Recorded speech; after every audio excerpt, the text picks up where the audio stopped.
It's not looking too good for Donald, and the attempt by the White House to show us signs of proof of life continue to backfire.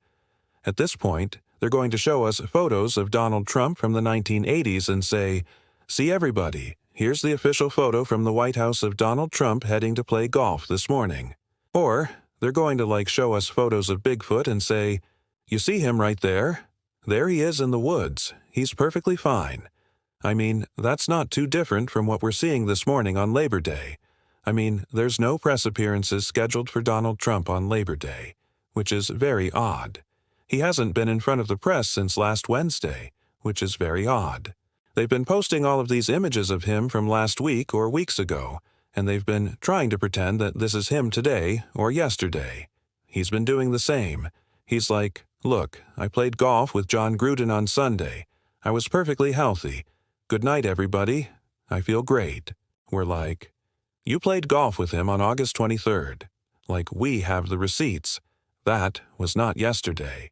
And you're just causing more suspicion to arise." This is what they're saying is his photo today on Labor Day. Look at him right there. Even if that is the photo, I mean, he's deeply unwell. Here's the Bigfoot shot of him. Not actually Bigfoot, but they're claiming this is him right there on the golf cart. Right there. I don't know if that's a nurse behind him or what's going on there. Or this is a photo that a right-wing radio host posted. And if you look in the mirror right there, I'm not sure if that's a caretaker or Secret Service or what's going on there. Donald Trump did post goodnight last night at 1:00 p.m., to which California Governor Gavin Newsom responded, "Night-night, Grandpa." And California Governor Gavin Newsom continues to troll Donald Trump mercilessly, which we love here at the Midas Touch Network. Donald Trump has been posting on his official account, or I should say people have been posting for him on his official social media accounts, his Instagram account. They posted this image, $8 trillion in tariff revenue and hundreds of thousands of new jobs created. Happy Labor Day. All false. $8 trillion in tariff revenue has not been achieved. Even if it were to be achieved, that means it was an $8 trillion tax on ourselves, because tariffs are taxes on the importers in the United States that are passed on to consumers. It's not a controversial topic. As Jessica Ryle writes, today alone, the White House has claimed $8 trillion in new tariff revenue, $4 trillion in net deficit reduction, $5 trillion in new business investment, hundreds of thousands of jobs from these investments, record low gas prices. Each claim is 100% made up. Let me show you Maryland's mayor, Wes Moore, getting in some trolling of Donald Trump. I'm not even sure if it's intentional trolling or just showing that he's in good shape compared to Donald Trump. Here's Maryland Governor Wes Moore running with the trooper candidates before their graduation on Labor Day, or right before Labor Day. Here, play this clip right here. While Donald Trump is in this decrepit, deteriorating, cognitively adulterated, physically rotting state, at least in my opinion, that's what he's in right now. You're free to share your own opinions. He's destroying America's economy. He's destroying America's foreign policy. So yesterday, and today, Xi Jinping of China is holding a Shanghai Cooperation meeting. Prime Minister Modi of India is there.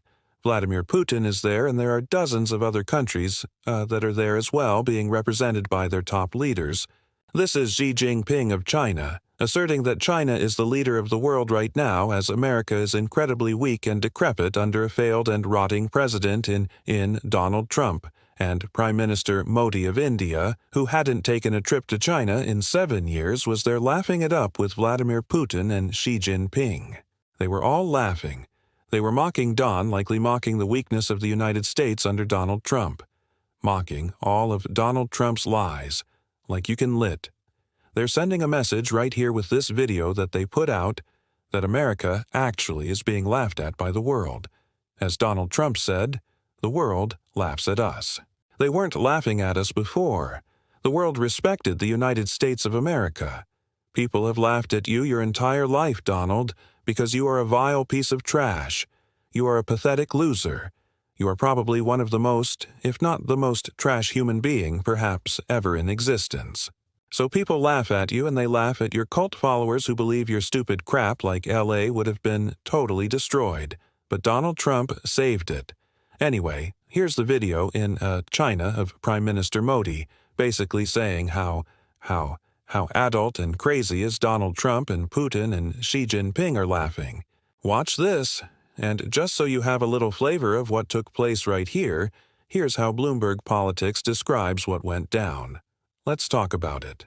Prime Minister Narendra Modi announced resumption of direct flights between India and China in his meeting with Xi Jinping at the port city of Tianjin, indicating that both countries want to restart a working relationship. All right. Well, now you have, again, as Trump posts images like this today, Trump's economy is booming. Consumer spending up! False. Inflation low. False. Wages up. False. Just false. Just very false. Very, very false. Okay? Our economy appears to be heading into, if it's not already in stagflation, decrease in GDP, increasing unemployment, increase in inflation. That's bad. That's bad. Like 1970s. Bad. But, you wanted to make America go back into time? So, you wanted to go back when America's main source of revenue was tariff revenue in the late 19th century? Early 20th century. That is. When you said America was its most powerful, when we legitimately were not the richest and most powerful, that's what you want to bring us back to. Horse and buggies and coal and child labor and measles and pandemics. Fantastic. Donald Trump makes another post-attack in India. What few people understand is that we do very little business with India. All right? If you think we do very little business with India, then shut up. That's your justification now. We do very little business with India. So, they're being mean to me, but we do very little business with them. California Governor Newsom mocking Donald Trump posts the following. Happy Labor Day to all, including the scum that is trying to destroy our country with a sick, warped, radical mind. Killing small businesses with crazy tariffs. Taking health care from children. Pardoning J6 thugs, sending the private army to arrest grandma, wrecking our beautiful environment, defunding our schools, and destabilizing long-standing international relationships. Hopefully, the United States Supreme Court and other good and compassionate judges throughout the land will save us from the decisions of the monsters who want our country to go to hell. But fear not. We have made great progress in recent weeks, and America will soon be safe and great again. Again, Happy Labor Day, and God bless America. GC. Finally, I would be remiss if I didn't point out this story about Rudy Giuliani, who was apparently in a bad car accident. This was the official statement by Rudy Giuliani's office or press team or head of security. A very weird story right here. I'll just read to you what they claim happened. On the evening of August 30th, 2025, in New Hampshire, Mayor Giuliani was involved in a motorcycle accident. Prior to the incident, he was flagged down by a woman who was the victim of a domestic violence incident. Mayor Giuliani immediately rendered assistance and then contacted 911. He remained on scene until responding officers arrived to ensure her safety. Following this, while traveling on the highway, Mayor Giuliani's vehicle was struck from behind at high speed. He was transported to a nearby trauma center where he was diagnosed with a fractured thoracic vertebrae, multiple lacerations, and contusions, as well as injuries to his left arm and lower leg. His business partner and medical provider were promptly contacted and arrived at the hospital to oversee his care. At this time, no further updates are available. This is the only statement authorized by Mayor Giuliani. Signed, Michael Regeas, head of Mayor Giuliani's security. Yeah. You saved a domestic violence incident in New Hampshire, and then you drove away, and then it's just a strange way to message it. Very strange way to message an incident. I mean, I don't know what happened, but it's an odd framing of a situation. Happy Labor Day! Let's keep fighting together. Midas Canada just launched.